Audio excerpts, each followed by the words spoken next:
Gracias a todos por quedaros hasta esta última sesión plenaria. We are very happy to have Carol Proper today.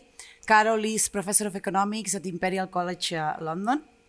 So Carol's research has focused on the impacts of incentives on the quality of the healthcare delivered, but also on the productivity of the healthcare system. And she has paid particular attention on the boundaries between the private and the public sector in the healthcare. So her research has been published in top journals in economics, such as the Journal of Political Economics, the Review of Economic Studies, among others. And her research has won Best Paper Awards from the American Economic Association and also from the International Health Economics Association. So we are very happy to have her here. But Carol is not only an excellent researcher, but she has also developed several public service activities. For example, she's president-elect of the Royal Economic Society, and she has served as an advisor for the NHS and also as chair of the ESRC research grants. So as you see, I think we can learn a lot from the presentation today. And Carol is going to talk about the impact of CEOs on hospital production, providing evidence from the NHS. So Carol, we are very happy to have you here, and the floor is yours. Thank you very much. First of all,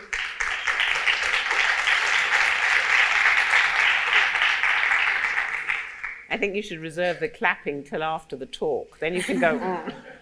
First of all, I'd like to thank Judit and the organisers for inviting me. As people who were at dinner with me last night might have realised, I like Spain a lot. I've been to many places in Spain that many Spaniards have never been to and enjoyed it. So I'm very happy to be here.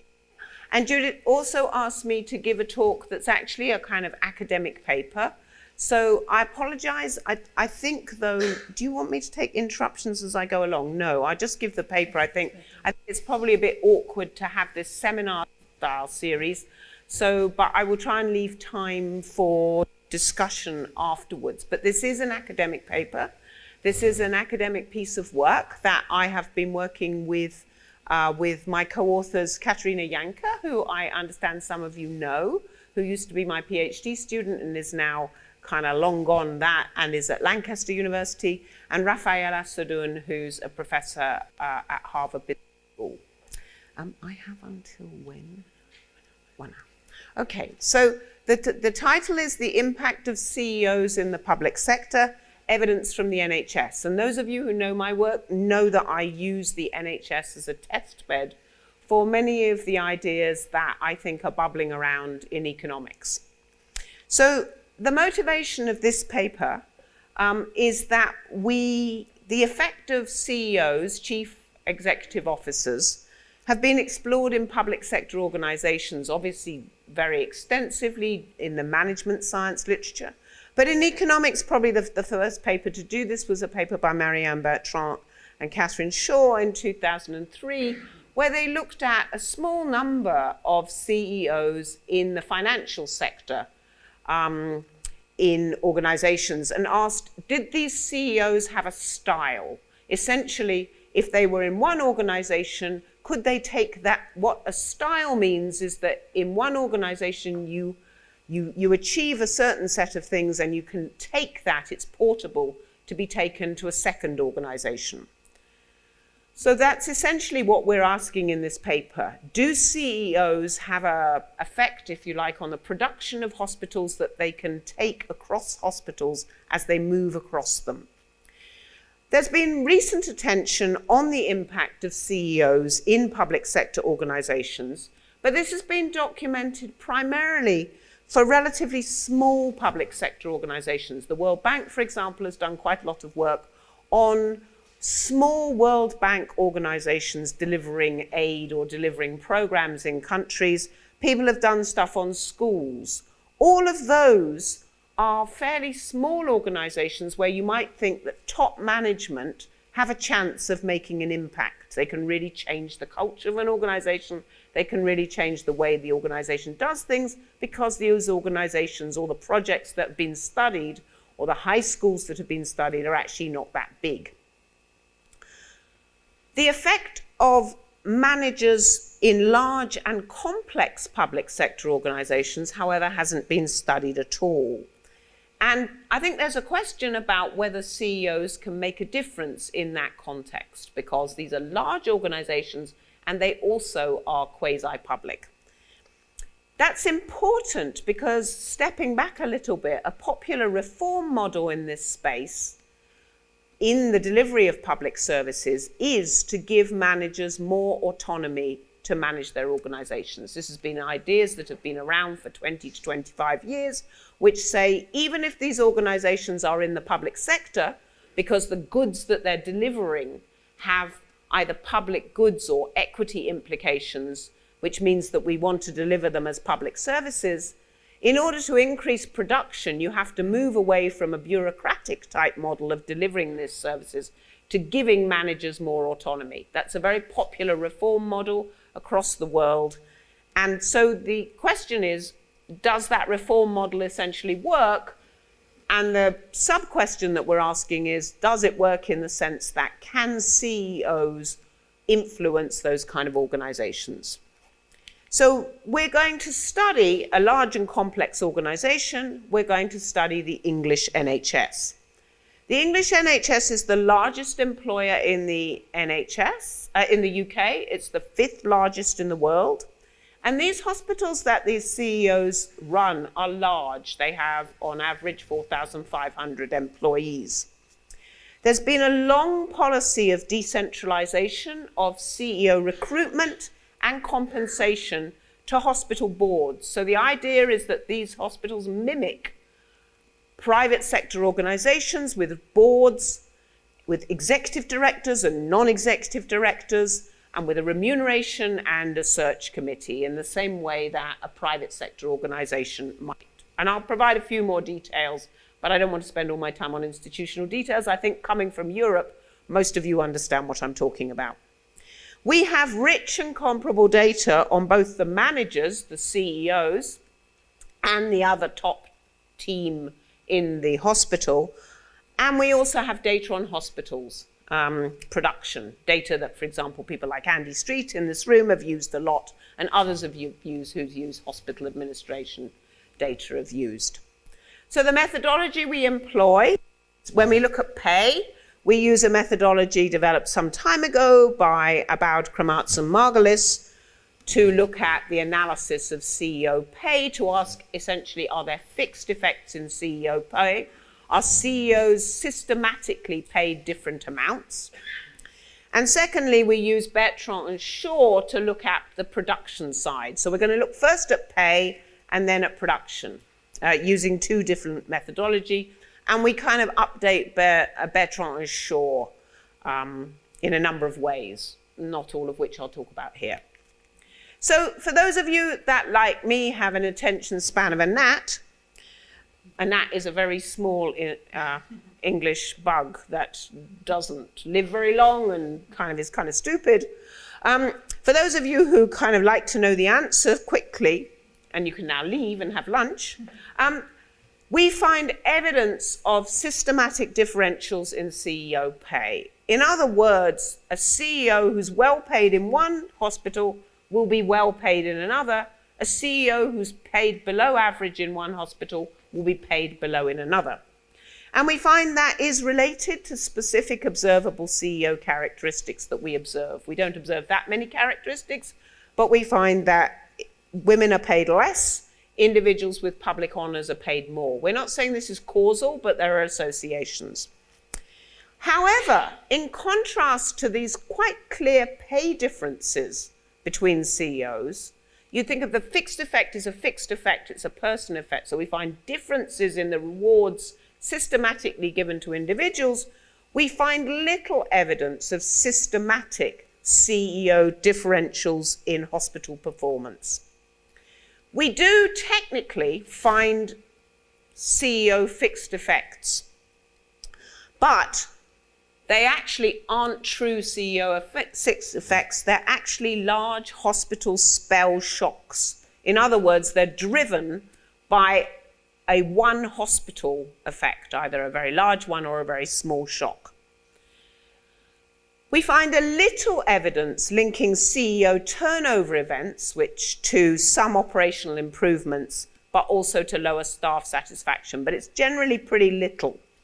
So we then ask, well, if we're not finding very many CEO effects on aspects of performance, and we look at about 25 measures of performance, and I'll go through them in a little bit, maybe that's because well-performing CEOs get hired by bad hospitals in their next hire. So you do well in one hospital, and then you're hired by somewhere that's doing badly, and that means that you can't really port performance across. We actually explore that, and we find that this is not the case. It's not the case that essentially hospital managers who perform well in one setting are then allocated or hired by a hospital that's in trouble in some way. What we do find, though, is something called match quality, that hospitals and certain CEOs seem to do better in certain settings. So we find a little evidence of that, and what we think is that the market stakes match quality, so a good match, they mistake that for somebody being good in all settings, as opposed to being simply good in certain settings. So that's a kind of preview of the findings, and now I'll kind of give you a bit more flesh.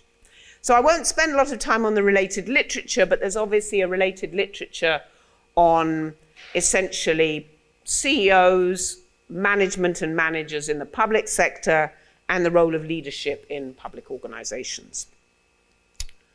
So the institutional context, I think many of you will be familiar with, but I think it is different, I know, to, for example, how hospitals are managed in France.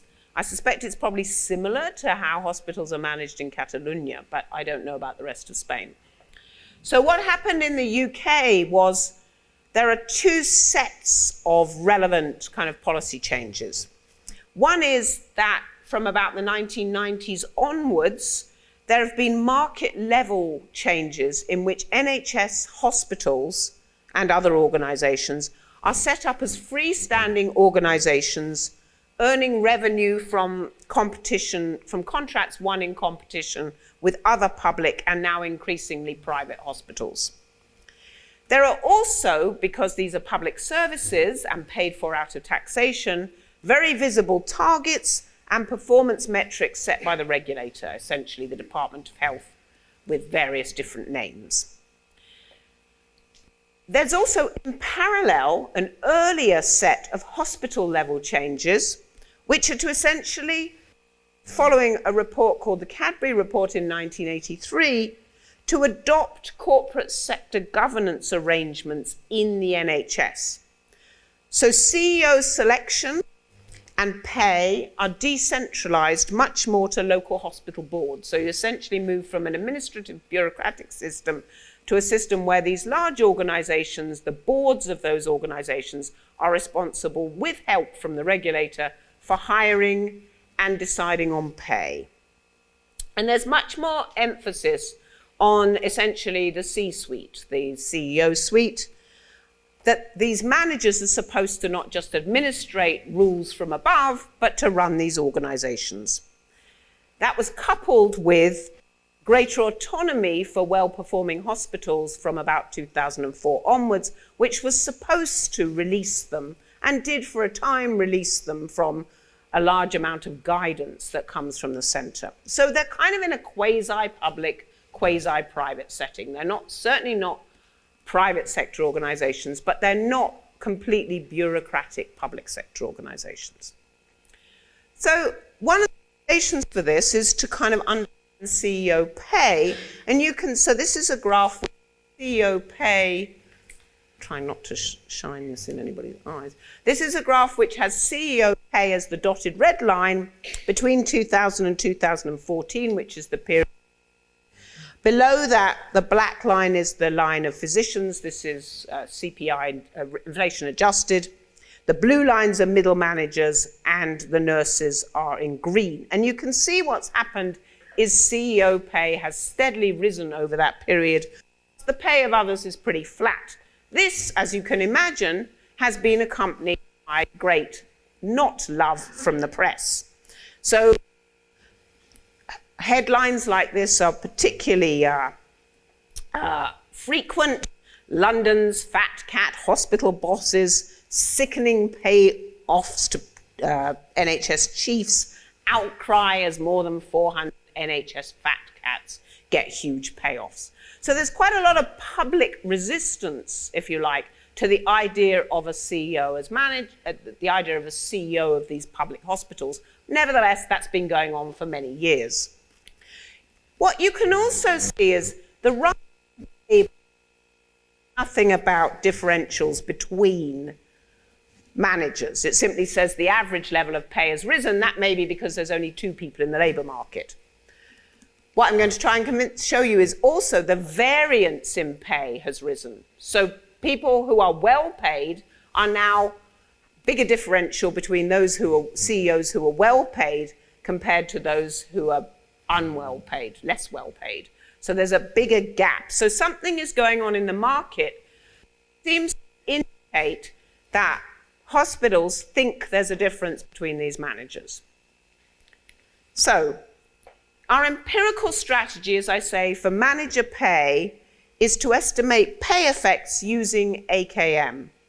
So the AKM method essentially requires people to be able to be linked by moving across firms. That's what it was developed for. That's technically called a connected set. So if you're linked between firms, that allows you, using linear decomposition, to extract individual fixed effects. That's all I'm going to say on this. So that's how we do the pay effects.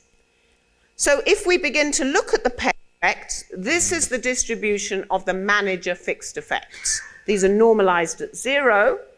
You can see that the manager fixed effects of the black line are CEOs who we include in equations. You can see all CEOs, and in slightly very faint lines, you can see all other members of the C-suite, all other top directors of these hospitals. Essentially, you can see that there's quite a distribution in pay from about minus 3,000 to 3,000 on a mean of about 126,000. We can do these as shrunken estimates, and we also find the standard deviation of about 10,000. The other thing that you can note in pay is there's persistence in pay. So if I take the individual's residual from you would expect them to be paid compared to everyone else in one hospital and correlate that with the residual in the second hospital, those things are positively correlated with a regression coefficient of about 0.93. Essentially, if you're paid well relative to everyone else, in the first hospital, you are also paid well in the second hospital. There's essentially what's called portability of your pay effects. Okay, so technically, if you decompose the variance of these, you find what you see in red. So this is a variance decomposition, which is how these effects are looked at in the literature. There are various technical things I'm not going to talk about that underlie this. You essentially find that person effects account for about 33% of the variance. There are obviously also hospital effects. We know that teaching hospitals pay more than non-teaching hospitals. Large hospitals pay less than other hospitals. That's all netted out. But about a third of the variance is accounted for by the individual who happens to be the CEO. Okay, so, and then finally, what are the characteristics of the better CEOs? So we then regress the individual, again, this is just correlation. We regress the individual fixed effect against the observed characteristics we have for them. We don't have that many observed characteristics for these individuals, but what I can show you is those CEOs who are female tend to be paid less, depressing, but in line with a lot of issues around gender pay gaps in labour markets. Those people with a public honour, which is receiving Britain has a public honour system. It's a very kind of old and ancient system, and people get public honours. People who are well paid also have public honours. The public honour might have come beforehand, might have come after, but there's a correlation. There's a little in clinical background. So those CEOs who were either nurses or doctors beforehand get paid a bit more. What you note, though, is that we are going to look at CEO fixed effects in production can only be looked at for those who move. You can't disentangle the hospital effect from the job effect. If I never moved universities, you wouldn't know whether I was any good or my colleagues that I wrote with were rather good. I suspect the latter. But anyway, you can only tell how good I am by seeing if you plonk me in another situation and finding that I'm terrible. Then you'd know that it was the firm rather than me. So our CEOs who are observed in 2 or 3 jobs, who are the people that we look at, hospital fixed effects, are not paid significantly more, though they are paid a little bit more. Okay, so now I want to talk about the data that we have on hospital production. So pay data is pretty straightforward. It comes from publicly available remuneration accounts. And I've been talking about total pay. So I've been talking about bonuses and other things because some of these people are paid by bonuses. So I now want to talk about the data that we have on hospital production, which is probably much more familiar to those of you who work in this sector. So the data that we have on hospital production, we have data on all acute NHS hospitals, which in the sample period we have is approximately 226 hospitals. They're known as trusts in the UK. Between 2000 and 2013, this is the universe of all acute hospitals. It's an unbalanced panel because there are mergers during the period. When a hospital merges and gets a new code, we count it as a new hospital, but we control for mergers in our analysis. And then we look at 22 output and input variables. Now, we haven't constructed these ourselves. We wanted to take the variables that the regulator will see without much manipulation or case mix or other stuff. So these are actually what the top of the office, if you like, the regulator can see easily. There are more sophisticated measures you could construct from hospital discharge data, but we wanted to do things that were very publicly available. We have a number of measures of capital, patient volume, labour, throughputs, clinical outcomes, and financial outcomes. And the ones in red are the ones that at some point in this period, the regulator was very interested in. Things like cancelled operations, increasing the number of day cases, decreasing the length of stay, increasing waiting times, clinical performance. There was focus on MRSA rates, on readmissions, and there was focus on surplus. Particularly in the early part of the period, you required to have a surplus and you required low waiting times in order to get greater autonomy from the centre. In what I'm going to show you, we treat these as separate things. In the latest version of the paper, we actually put them into sets of inputs, throughputs, and outputs, staff satisfaction and surplus. So we treat them as 5 sets to exploit the correlations within these sets. The results are pretty similar to what I'm showing you now, so that actually by not taking into account correlations, we don't actually get very different results. Sorry, that's 2 negatives. In other words, the results are very similar whether we treat these as sets of production measures or individually.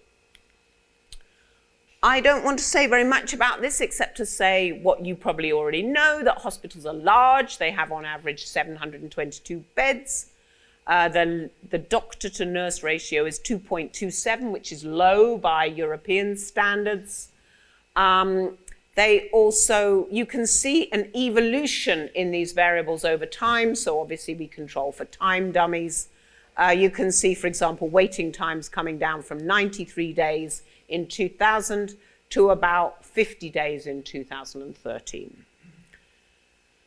You can also see one of the features of this, which is that in 2000, most hospitals made a small surplus. By the end of the period, 3/4 of the hospitals were making deficits. Now, obviously, everything we do is relative, but it probably indicates the stress that these hospitals are under with changing external budgets.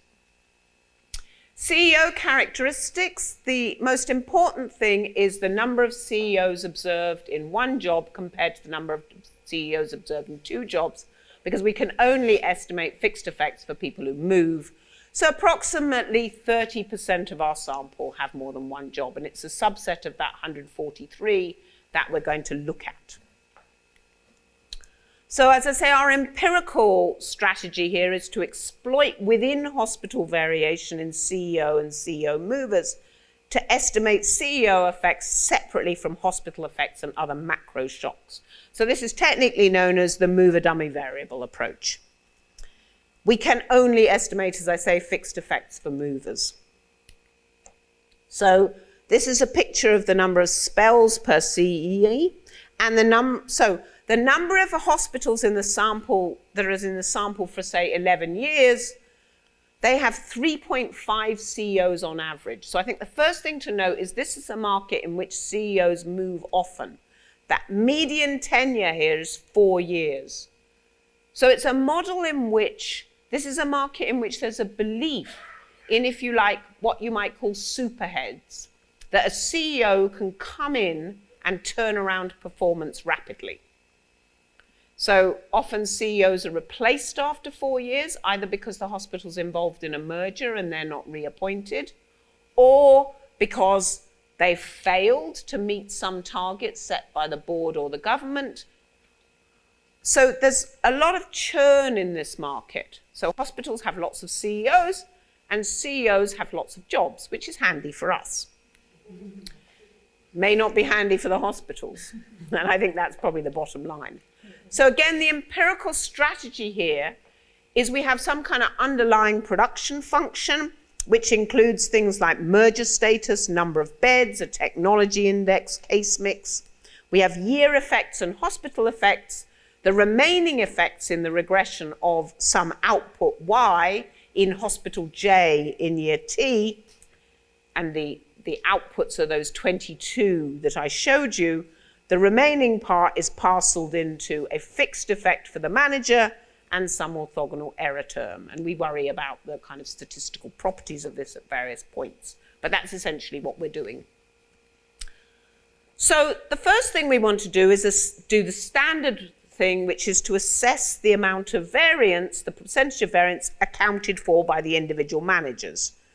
Managers meaning chief executives, relative to the hospital fixed effects, the explanatory variables, and the residuals. Note this is descriptive, there's nothing causal about this, and it's also silent about actual managerial practices or processes that go into that fixed effect. So the first thing and then we do a number of robustness checks and extensions. We know from the literature that F-tests on the CEO dummies can be unreliable in small samples. Most of this literature on manager fixed effects is on small samples, whether you're using private or public sector data. So what we do is we compare the F-tests on the actual moves that people make, with completely simulated random moves from exactly the same pool of hospitals involved in all these random moves. We then look at portability. So we look at the residual in one trust, just as we did with pay, and ask, is it correlated with the residual in another trust? We then do a placebo experiment where we allocate you to a trust before you got there, because it might not be that the CEO has an effect, but the trust is already on some pathway and hires a CEO that fits that pathway. That placebo test is a test for that. Finally, we take a completely non-parametric approach, which is essentially a diff in diff plus matching, and we ask essentially event study. We ask, do these things change when CEOs change, when a hospital experiences a CEO change? So that's a number of things we do. The other thing you might ask is, are our movers different? The only thing that's different about our movers is they're more likely to have an MBA, but they're pretty similar in terms of differences in terms of gender and clinical backgrounds with CEOs that do not move. Okay, so results. So first of all, so I've given you here a kind of subset of our results, a couple of labour ones, a couple of operational ones, 3 clinical ones, and a financial one. So the labour ones are essentially labour composition and staff satisfaction.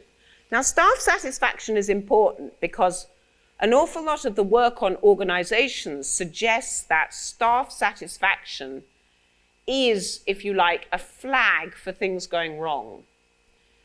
This has been quite extensively studied in the private sector and studied in the NHS. And so, for example, in the NHS, in a hospital called Mid Staffordshire, there was an absolutely damning report on the quality of care in that hospital, including things like, patients not being given any water and having to drink water from flower vases. That hospital had very low staff satisfaction for many years before the regulator clocked that stuff was going wrong. So staff satisfaction is an important barometer, we think, of performance, which is why we include it. We also include operations like waiting times and length of stay, because they were things the regulator was very worried about over some of this period.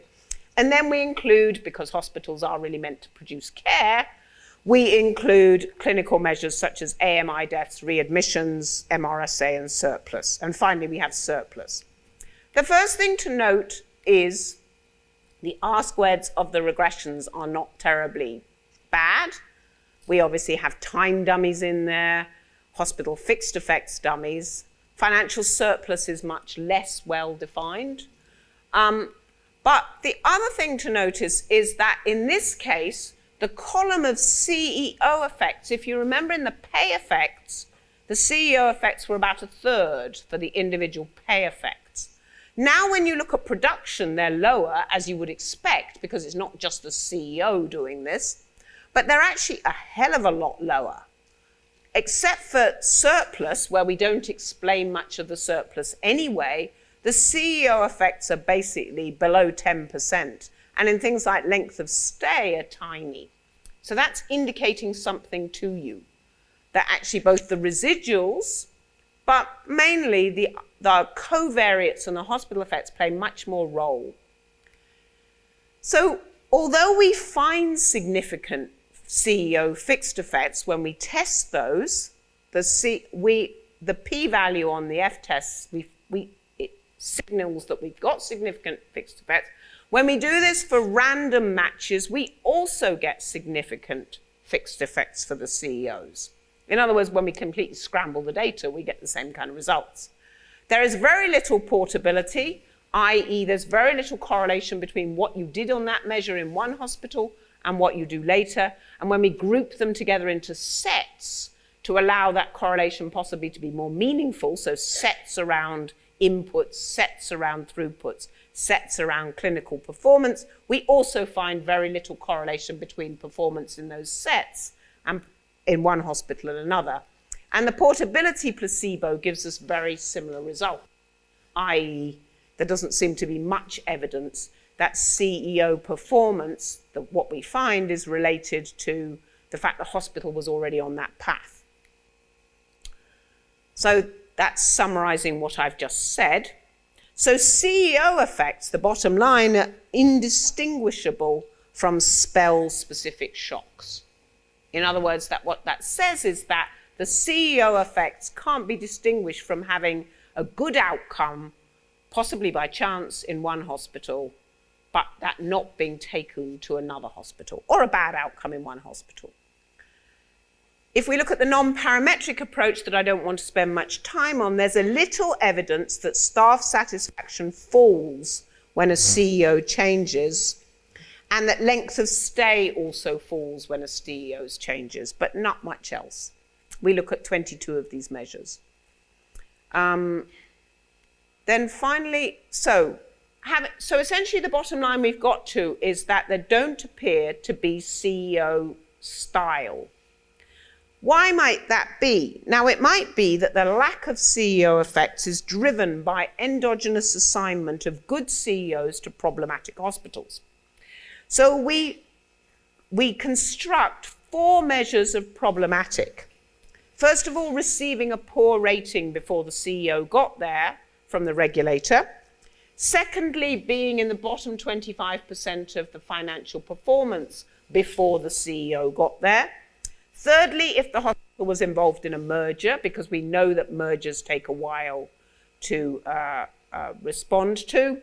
And fourthly, if the hospital held a contract for large capital investment. I'm not going to go into details on this, but hospitals that held those contracts tended to have problems. They overestimated their chances of paying them off, essentially. They were very badly negotiated. They tend to have problems. So these are 4 definitions of problematic. We examine the possibility of endogenous assignment in 3 ways. Are CEOs who do well in the first hospital more likely to be assigned to a problematic hospital than the second one? That's the simplest one to understand. Are high-paid CEOs likely to be? And thirdly, are CEOs with more variable fixed effects also likely to be assigned to problematic hospitals? And the answer to all of those things is no. So essentially, endogenous assignment of good CEOs to bad places does not appear to be driving our results that CEOs have no effect. So how can you reconcile the fact that we find that the market does seem to think there are systematic differences between CEOs, because it pays some of them high pay all the time they're in the market, and some of them low pay. These are all relative, obviously, whilst they're in the market. But the production effects appear to be spell specific. So one of the things you might ask is, because although we observe quite a lot of turnover, basically we really net this off CEOs who are in 2 hospitals, is this because there are particular matches? So the kind of question that I asked, did I match well, for example, when I was at University X, and not match well when I was at University Y? And all of those who've changed universities can think about reasons for that. So to look at those match effects, we focus on, so then we're looking for effects where we have correlations between a type of CEO and a type of hospital. So the type of hospitals we choose are hospitals which we know differ, whether they've merged, whether they're a teaching hospital, whether they're a foundation hospital, and the characteristics of the CEO we look at are whether they've got a clinical background, whether they're male or female, whether they have private sector experience. We also look at a number of other things and ask, is there evidence of matching? So essentially what you're doing is you're taking the fixed effect and decomposing it into a match effect, an interaction between a hospital fixed characteristic and an individual fixed characteristic. And we do find a little evidence of match effects. We find that clinicians have better performance on a small subset of clinical outcomes when they're in a teaching hospital.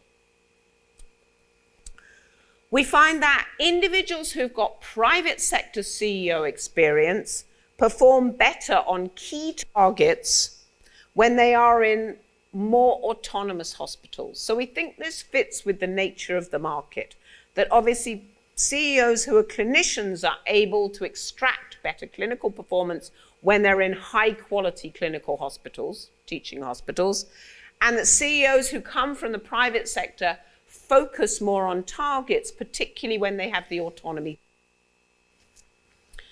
All these things are robust to multiple hypothesis testing. So in conclusion, the main results that we find from, this is the first study ever done like this, is we do find evidence of persistent pay heterogeneity, but we find no evidence of significant CEO effects across a wide range of financial, clinical performance, and processes, key processes for these hospitals. It doesn't appear that this is due to endogenous assignment, but it does appear that some CEOs appear to perform better in certain settings, and therefore match quality appears to be important. And we think that the market muddles up match quality, as indeed many markets do, with portability of an ability to change an organization along a set of dimensions. So our implication is that CEO style, in the Bertrand and Shaw question, do managers have style, is not portable across hospitals. Put the other way, CEOs do not have a style, or at least not a style that affects a number of key inputs, outputs, and throughputs. The kind of flip side of that is, if you think about this public sector management model in which you often bring in superheads, or indeed in private sector turnaround CEOs, that is unlikely to work in this market. Because I've shown you that people who are kind of turnaround CEOs, those who move, those who are probably in a hospital for on average 4 years, do not change key aspects of production of those hospitals. Or at least they don't change them visibly. So it's hard to enable change through turnaround CEOs. Now, there are two possible explanations for this. One is public sector specific, that the lack of CEO effect is consistent with top managers being driven, despite moves towards autonomy, by political goals which change frequently with every Secretary of State and with every Secretary of State's initiative. We know Secretaries of State like to take initiative. Lees yesterday was talking about the mismatch between a political cycle and a policy cycle and a kind of production cycle of research. There's also a mismatch between a political cycle with what hospitals ought to be doing and production of hospitals. And that may be one of the reasons that the CEOs can do nothing. The second is that's particularly potential in this labour market is that workers are employed for life, just as they're public sector workers, so they have public sector contracts, so they have lifelong employment. CEOs have short performance-related pay contracts that often have short tenure. So, it may be that all the workers just say, we ignore anything that happens in the top of the office. We know we've got a job for life, they just float around. But it also may be that we're studying large complex organizations with several goals, which is very different to studying the performance of a private sector firm that has profit or investment or a small number of very visible to the most of the firm's studies are publicly traded, very visible outputs. These are organizations with complex and multiple goals. And we can't distinguish the two. We need to be studying, for example, private sector US hospitals, which is what my co-author is already doing, to see if it's a feature of all hospitals or simply these hospitals for which the reform model is you make them more like private hospitals, but perhaps you're unable to do so. So that's the kind of slight bottom line, but thank you very much.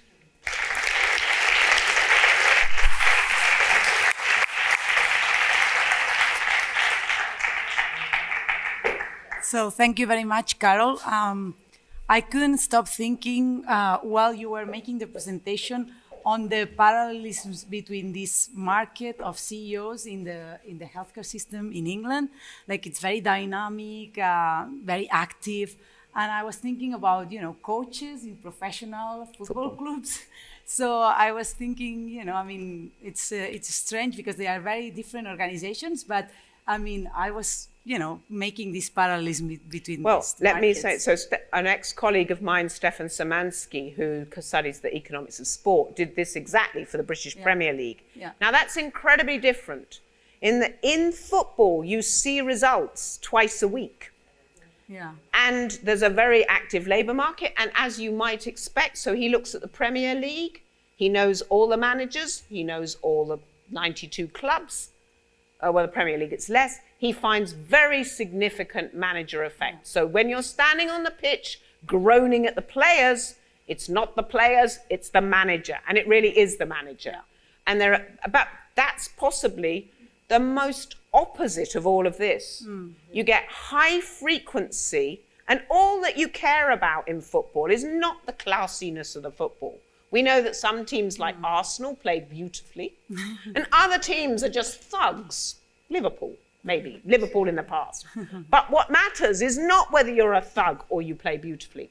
Throughput doesn't matter at all. What matters is the number of goals you win compared to your opponents. That's an incredibly different, possibly the polar opposite of running a large, complex public sector organization. So yes, you do find fixed effects in football. Okay, great.